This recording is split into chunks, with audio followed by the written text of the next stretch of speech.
Guys, good morning to all, welcome to our new blog. আমি শর্মিষ্ঠা। তোমরা সবাই কেমন আছো? আশা করি সবাই খুব খুব খুব ভালো আছো, আর আমিও খুব ভালো আছি। ঘড়ির কাছে বাজে হলো এখন 2টো, আর আমি এখন রেডি হয়ে নিচ্ছি। সকালবেলা আমি ইচ্ছে করেই ব্লগ করিনি, তার কারণ হলো যেহেতু আমি আজকে বলেছিলাম যে তোমাদের একটা জায়গায় যাচ্ছি আমি, তো সেই কারণেই ভাবলাম যে প্রতিদিন তো সকালবেলা থেকে শুরু করি, তো আজকে যখন দুপুরবেলা আমরা বেরোচ্ছি তো তখন থেকে একদম ভিডিওটা স্টার্ট করব। তো আমি সকালবেলা ঘুম থেকে উঠলাম, উঠে ফ্রেশ হয়ে নিয়েছি, ফ্রেশ হয়ে লাঞ্চ করে নিয়ে সঙ্গে সঙ্গে এখন রেডি হয়ে নিয়েছি। এখন যাচ্ছি হলো পুজো দিতে। তোমাদের বলেছিলাম যে পুজো দিতে যাব আজকে। তো সাদা লাল এই শাড়িটা আমি কিনেছিলাম নতুন, এই শাড়িটা পরেছি। আর দেখতেই পাচ্ছ এখনও কিছু রেডি হয়নি, জাস্ট শুধুমাত্র শাড়িটা পরেছি। এবার হচ্ছে রেডি হব, রেডি হয়ে নিয়ে তারপরে বেরোবো। এখন বাজে হলো 3:15, আর আমি পুরো রেডি হয়ে নিয়েছি, ফুল রেডি।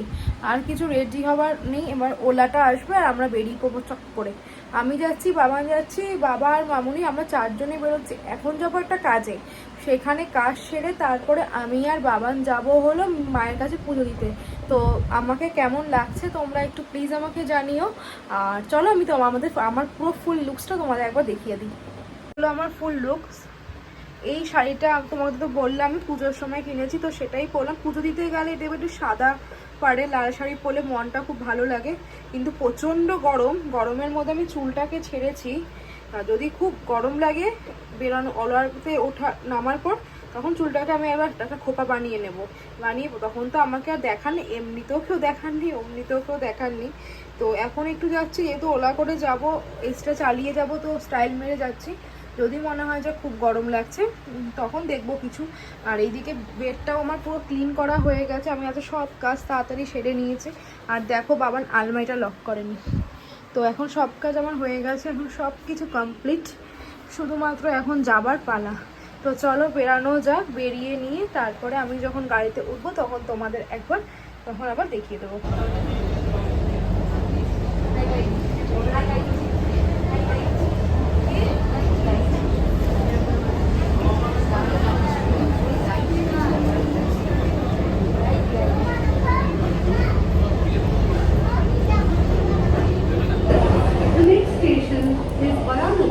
আমরা ওলা পাইনি, এখন মেট্রো করে যাচ্ছি, নামবো হচ্ছে রবীন্দ্র সদন। মেট্রোটা পুরো ফাঁকা, এখন ঘুমোতে ঘুমোতে চলে যাবো। আর রোডে বসার জায়গায় বসে গেছে, লোকেশন থেকে না বসার জায়গাটা ভালো পাওয়া যায়। আর মামুনি আমাকে স্টাইলিশ খোপা বানিয়ে দিয়েছে, তার কারণে আমার চুলটা ছেড়ে এসেছিলো, প্রচণ্ড গরম লাগছিল, তো সেই কারণে খোপাটা করে দিচ্ছে। তো চলো রবীন্দ্র সদনে নামে কি দেখা হচ্ছে। হ্যাঁ, এখন আমি ডানলপে এসেছি, এসে আমার ব্লাউজ ডেলিভারি নেওয়া হয়ে গেছে।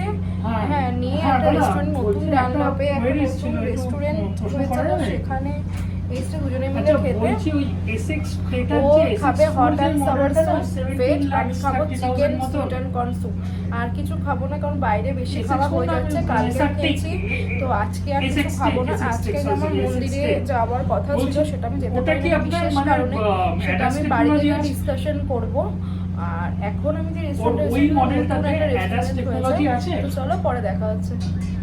অর্ডার করেছি, তোমাদের বললামই, আমি অর্ডার করেছি চিকেন, ও হচ্ছে ভেজ সাওয়ার স্যুপ, আমি হচ্ছে ভেজ কর্ন স্যুপ। নিশ্চয়ই সাবধানে বানাতে এসেছি হচ্ছে আলুর দম। এখানে জল ফুটিয়ে নিচ্ছি ভালো করে, গরম জল। আর এখানে এসেই আলুটা কাটলাম, জানো এসে জামা কাপড় ছেড়ে ফ্রেশ হয়েই নাইটি পরে চলে এসেছি রান্নাঘরে রান্না করতে। বরের আবদার, রান্না তো করতেই হবে, তো সেই জন্য বলে শোনাই তুমি আলুর দমটা খুব ভালো করো, তো সেটা করো। তো আমি না আলুটাকে ডিরেক্ট ভেজাই না, আমি জলটাকে টকবক করে ফুটিয়ে আমি আলুর দমটা দিয়ে দিই। তো জলটা তো এখানে ফুটে গেছে, এবার জলটাকে আমি নামিয়ে দিই। আর উনি ঘরে বসে বসে এসিতে বসে মোবাইল দেখছে, আর আমি এখানে দেখো রান্না করতে এসেছি। তাও ঠিক আছে, শনি রোববার আমার বর যেহেতু বাড়িতে থাকে একটু আবদার করে, তো তার কথা মতন তো আমাকে তো করতেই হবে। তো সেই জন্য এখন আলুর দম বানাই। এখানে আলুটাকে আমি ভিজিয়ে রাখি একটুখানি গরম জলে। এরপরে আমি হচ্ছে তোমার নিরামিষ, যেহেতু আছে স্যাটারডে, তার আমাদের সংক্রান্তি, তো আমাদের যেহেতু নিরামিষ, তো নিরামিষ আলুর দমই করছি। এবার আমি মশলাগুলোকে রেডি করে নিয়ে তারপরে আরেকবার তোমাদের ফাইনালি দেখিয়ে দেবো। আমি এখানে ভাজতে দিয়েছি, আর এখানে আলুটাকে আমি নুন আর হলুদ দিয়ে মাখিয়ে রেখেছি।